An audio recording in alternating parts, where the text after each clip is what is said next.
ಮಂಡ್ಯದಲ್ಲಿ ಪ್ರಚಾರಕ್ಕೆ ಬಾರದ ಸುಮಲತಾ, ಹಾಸನದಲ್ಲಿ ಪ್ರೀತಂ ಗೌಡ ಮೈತ್ರಿಯಿಂದ ದೂರ. 2 ಕ್ಷೇತ್ರದಲ್ಲಿ ಜೆಡಿಎಸ್ಗೆ ಕೈ ಕೊಡ್ತಿದ್ಯಾ ಬಿಜೆಪಿ? ಆರಂಭದಲ್ಲಿದ್ದ ಮೈತ್ರಿ ಜೋಶ್ ಕಮ್ಮಿಯಾಗಿದ್ಯಾಕೆ? ಮೈತ್ರಿ ಧರ್ಮ ಪಾಲನೆಯಲ್ಲಿ ಎಡವುತ್ತಿದ್ದಾರಾ ಮುಖಂಡರು? ದೋಸ್ತಿಯಲ್ಲೇ ಈ ಅಪಸ್ವರ ಮೂಡಿದ್ಯಾಕೆ? ಇದೇ ಹೊತ್ತಿನ ಬರ್ನಿಂಗ್ ಸ್ಟೋರಿ ದೋಸ್ತಿ ದೋಖಾ. ನಾನು ಸ್ಮಿತಾ ರಂಗನಾಥ್.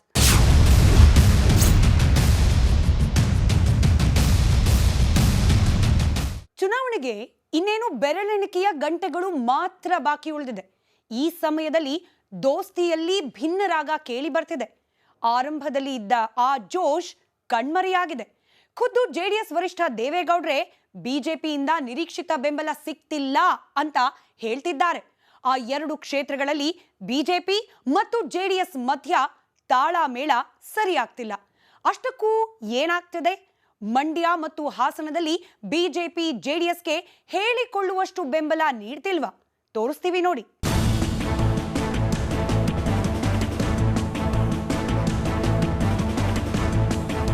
ಆ ಕ್ಷಣ, ಆ ದಿನಕ್ಕೆ ಬೆರಳೆಣಿಕೆ ಗಂಟೆಗಳು ಮಾತ್ರ ಬಾಕಿ ಉಳಿದಿದೆ. ಇನ್ನೇನು ಕೆಲವೊಂದಿಷ್ಟು ಗಂಟೆಗಳು ಕಳೆದು ಹೋದ್ರೆ ಎಲ್ಲ ರೀತಿಯ ಪ್ರಚಾರಕ್ಕೆ ಬ್ರೇಕ್ ಬೀಳುತ್ತೆ. 5 ವರ್ಷದ ಮಹಾನ್ ಪ್ರಜಾಪ್ರಭುತ್ವದ ಹಬ್ಬ ಶುರುವಾಗಿ ಬಿಡುತ್ತೆ. ಜನರು ಸರತಿ ಸಾಲಿನಲ್ಲಿ ನಿಂತು 5 ವರ್ಷದ ತಮ್ಮ ಸಂಸದನನ್ನ ಆಯ್ಕೆ ಮಾಡಿಕೊಳ್ಳಲಿದ್ದಾರೆ. ಬಹುತೇಕ ಹಳೆ ಮೈಸೂರು ಭಾಗದ ಎಲ್ಲ ಕ್ಷೇತ್ರಕ್ಕೂ ಚುನಾವಣೆ ನಡೆಯುತ್ತೆ. ಇಂತಹ ಕ್ರೂಷಿಯಲ್ ಟೈಮ್ನಲ್ಲಿ ಬಹುದೊಡ್ಡ ಮಿಸ್ಅಂಡರ್ಸ್ಟ್ಯಾಂಡಿಂಗ್ ಶುರುವಾಗಿದೆ. ದೋಸ್ತಿಯಲ್ಲೇ ಅಪಸ್ವರ ಕೇಳಿ ಬರ್ತಿದೆ. ಮಂಡ್ಯದಲ್ಲಿ ಕೊನೆ ದಿನ ಭರ್ಜರಿ ಪ್ರಚಾರ. ಕಾಂಗ್ರೆಸ್ ಜೆಡಿಎಸ್ನಿಂದ ಮತಬೇಟೆ. ಹಾಸನ ಮತ್ತು ಮಂಡ್ಯ ಭಾಗದಲ್ಲಿ ದಳಪತಿಗಳು ದೊಡ್ಡ ಮಟ್ಟದಲ್ಲಿ ಪ್ರಚಾರವನ್ನು ನಡೆಸಿದ್ದಾರೆ. ಖುದ್ದು ಕುಮಾರಸ್ವಾಮಿ ಮತ್ತು ನಿಖಿಲ್ ಕುಮಾರಸ್ವಾಮಿ ಮಂಡ್ಯದಲ್ಲಿ ಭರ್ಜರಿ ಪ್ರಚಾರವನ್ನ ಮಾಡಿದ್ದಾರೆ. ಕಳೆದ ಬಾರಿ ನಿಖಿಲ್ ಅಭ್ಯರ್ಥಿಯಾಗಿದ್ರು. ಆಗ ಕುಮಾರಸ್ವಾಮಿ ಮಗನನ್ನ ಗೆಲ್ಲಿಸಿಕೊಳ್ಳಲು ಕಾಂಗ್ರೆಸ್ ನಾಯಕರ ಜೊತೆಗೂಡಿ ಪ್ರಚಾರ ಮಾಡಿದ್ರು. ಆದ್ರೀಗ ಖುದ್ದು ಕುಮಾರಸ್ವಾಮಿಯೇ ಅಭ್ಯರ್ಥಿಯಾಗಿದ್ದಾರೆ. ಆದ್ರೆ ವಾತಾವರಣ ಬದಲಾಗಿದೆ. ಕಾಂಗ್ರೆಸ್ನ ಜಾಗದಲ್ಲಿ ಬಿಜೆಪಿ ದೋಸ್ತಿ ಮಾಡಿಕೊಂಡಿದೆ. ಅದು ಅಲ್ಲದೆ ಹಾಲಿ ಸಂಸದೆ ಸುಮಲತಾ ಅಖಾಡದಿಂದ ದೂರ ಸರಿದಿದ್ದಾರೆ. ಹೀಗಾಗಿ ಮಂಡ್ಯದ ರಣಕಣ ಬೇರೆಯದ್ದೇ ರೀತಿಯಲ್ಲಿ ರಂಗೇರಿದೆ.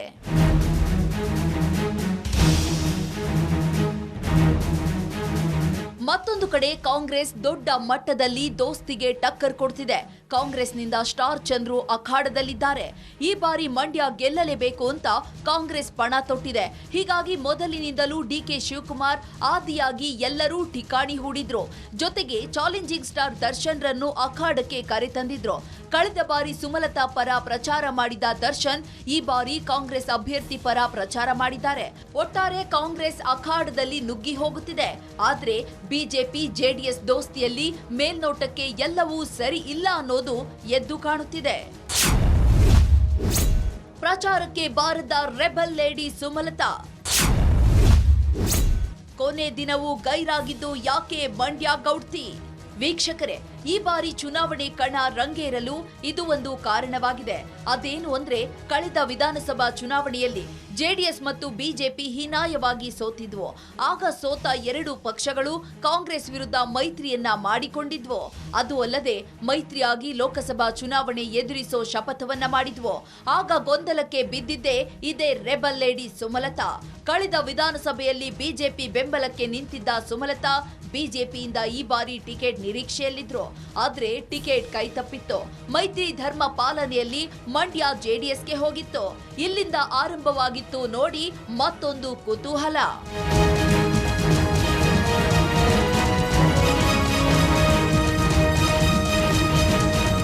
ಯಾವಾಗ ಮಂಡ್ಯ ಕ್ಷೇತ್ರವನ್ನ ಬಿಜೆಪಿ ಜೆಡಿಎಸ್ಗೆ ಬಿಟ್ಟು ಕೊಡ್ತೋ ಸುಮಲತಾ ರಾಜಕೀಯ ಜೀವನ ಅತಂತ್ರ ಆಯ್ತು ಅಂತಾನೆ ಎಲ್ಲರೂ ಭಾವಿಸಿದ್ರು.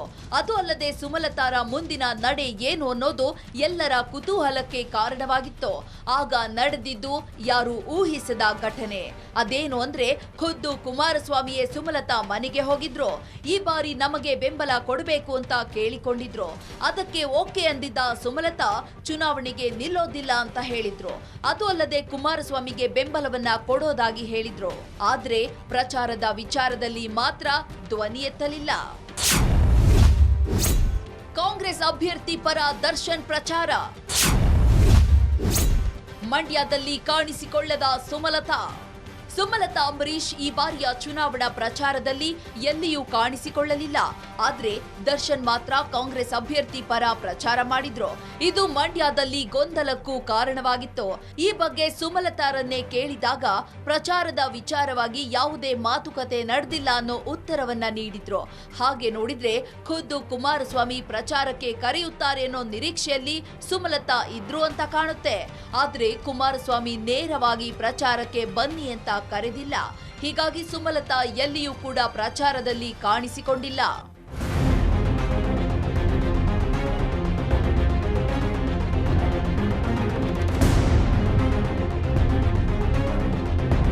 ಮೈತ್ರಿ ಧರ್ಮ ಪಾಲನೆಯಲ್ಲಿ 25 ಕ್ಷೇತ್ರದಲ್ಲಿ ಬಿಜೆಪಿಗೆ ಜೆಡಿಎಸ್ ಸಪೋರ್ಟ್ ಮಾಡಬೇಕು, 3 ಕ್ಷೇತ್ರದಲ್ಲಿ ಜೆಡಿಎಸ್ಗೆ ಬಿಜೆಪಿ ಬೆಂಬಲವನ್ನ ನೀಡಬೇಕು ಅನ್ನೋ ತೀರ್ಮಾನ ಆಗಿತ್ತು.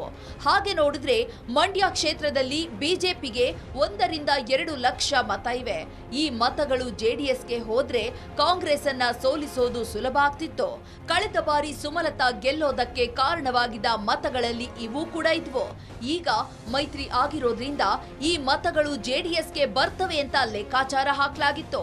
ಸುಮಲತಾ ಕೈಕೊಟ್ಟಿರೋದನ್ನ ನೋಡಿದ್ರೆ ಎಲ್ಲೋ ಒಂದು ಕಡೆ ಮೈತ್ರಿ ಧರ್ಮ ಪಾಲನೆ ಆಗ್ತಿಲ್ವಾ, ದೋಸ್ತಿಗೆ ದೋಖಾ ಆಗ್ತಿದ್ಯಾ ಅನ್ನೋ ಅನುಮಾನ ಕಾಡುತ್ತೆ.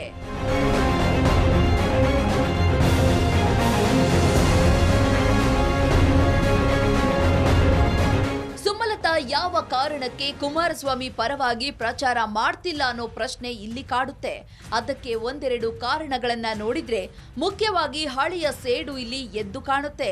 ಅದೇನು ಅಂದ್ರೆ ಕಳೆದ ಬಾರಿ ಇದೇ ಜೆಡಿಎಸ್ ನಾಯಕರು ಸುಮಲತಾ ವಿರುದ್ಧ ಕೀಳು ಮಟ್ಟದ ಪದಗಳ ಪ್ರಯೋಗ ಮಾಡಿದ್ರು.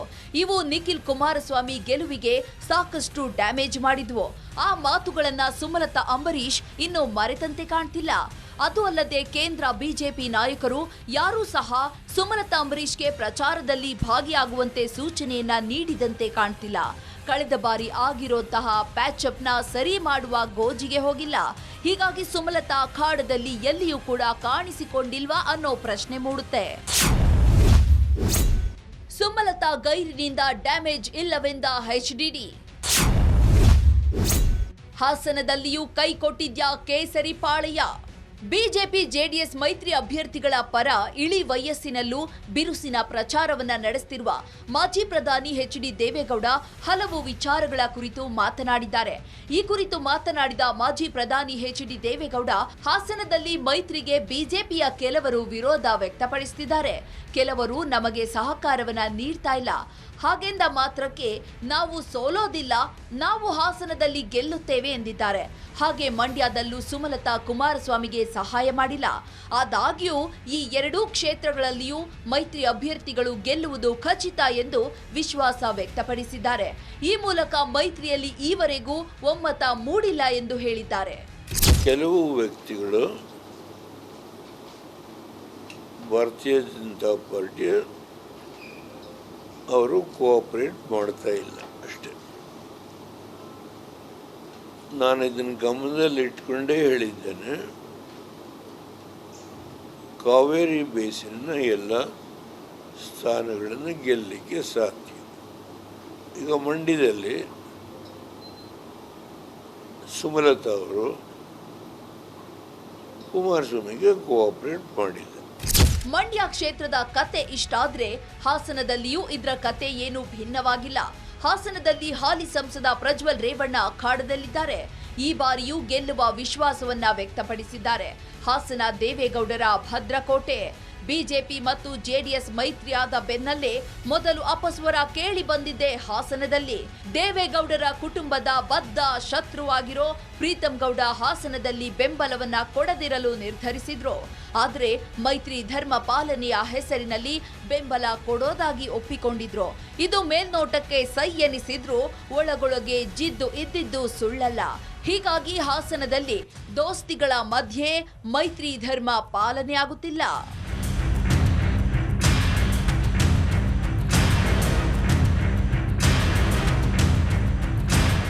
ಹಾಸನದಲ್ಲಿ ಮಾಜಿ ಶಾಸಕ ಪ್ರೀತಂ ಗೌಡ ಅಖಾಡಕ್ಕೆ ಇಳಿದಿಲ್ಲ. ಮೊದಲು ಕಾಟಾಚಾರಕ್ಕೆ ಅಂತ ಕೆಲವು ಕಡೆ ಪ್ರಚಾರವನ್ನ ಮಾಡಿದ್ರು. ಪ್ರಜ್ವಲ್ ರೇವಣ್ಣ ಹೆಸರು ಹೇಳದೆ ಇಲ್ಲಿ ಪ್ರೀತಂ ಗೌಡ ಪ್ರಚಾರ ಮಾಡಿದ್ರು. ಆದ್ರೆ ಚುನಾವಣೆ ದಿನ ಹತ್ತಿರ ಬರ್ತಿದ್ದಂತೆ ಪ್ರೀತಂ ಗೌಡ ಇಲ್ಲಿ ಕಣ್ಮರೆಯಾಗಿದ್ರು. ಅದು ಅಲ್ಲದೆ ಬಿಜೆಪಿಯ ಕೆಲವು ಮುಖಂಡರು ರಾಜೀನಾಮೆಯನ್ನ ಕೊಟ್ಟಿದ್ದಾರೆ. ಹೀಗಾಗಿ ಹಾಸನದಲ್ಲಿ ಮೈತ್ರಿ ಧರ್ಮ ಪಾಲನೆ ಆಗ್ತಿಲ್ವಾ ಅನ್ನೋ ಅನುಮಾನವನ್ನ ಮೂಡಿಸಿದ್ರು. ರಾಜ್ಯದಲ್ಲಿ 28 ಕ್ಷೇತ್ರಗಳ ಪೈಕಿ 3 ಕ್ಷೇತ್ರ ಜೆಡಿಎಸ್ಗೆ ಬಿಟ್ಟುಕೊಡಲಾಗಿದೆ. ಈ 3 ಕ್ಷೇತ್ರಗಳ ಪೈಕಿ 2 ಕ್ಷೇತ್ರದಲ್ಲಿ ಮೈತ್ರಿ ಮುಖಂಡರು ಜೆಡಿಎಸ್ಗೆ ಕೈ ಕೊಟ್ಟಿದ್ದಾರೆ. ಇದರ ಫಲಿತಾಂಶ ಯಾವ ರೀತಿ ಇರುತ್ತೆ ಅನ್ನೋದು ಸದ್ಯಕ್ಕಿರೋ ಪ್ರಶ್ನೆ.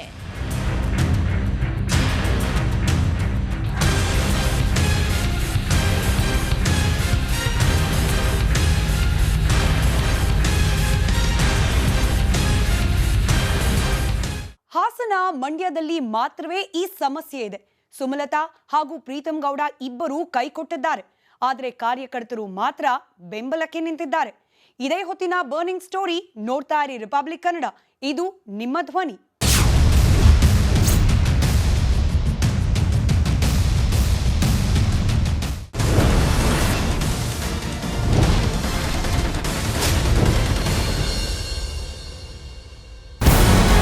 ನಮಸ್ಕಾರ, ಕರ್ನಾಟಕ ಪ್ರೈಮ್ ಟೈಮ್ಗೆ ಸ್ವಾಗತ. ನಾನು ಜಯಪ್ರಕಾಶ್ ಶೆಟ್ಟಿ.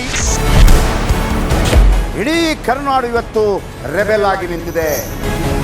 ಈ ಹಗರಣಗಳನ್ನು ಸದನದಲ್ಲಿ ಪ್ರಸ್ತಾಪ ಮಾಡಲು ಕೂಡ ಕಾಂಗ್ರೆಸ್ ಹಿಂದೇಟು ಹಾಕಿದ್ದೇಕೆ? ನಿಮ್ಗೆ ಸಂಬಳ ಅದಕ್ಕೆ, ನಿಮಗೆ ವಾಹನ ಅದಕ್ಕೆ, ನಿಮಗೆ ವೆಪನ್ ಅದಕ್ಕೆ, ನೀವು ಅದನ್ನು ಸೆರೆ ಹಿಡಬೇಕಾಗಿತ್ತು. ನೀವು ವಿದ್ಯುತ್ ಬರ ಇದೆ ಅಂತ ಹೇಳ್ತಾ ಇದ್ದೀರಿ, ಎಲ್ಲಿ ಬರ ಇದೆ ನೀವು ಹೇಳಬೇಕು.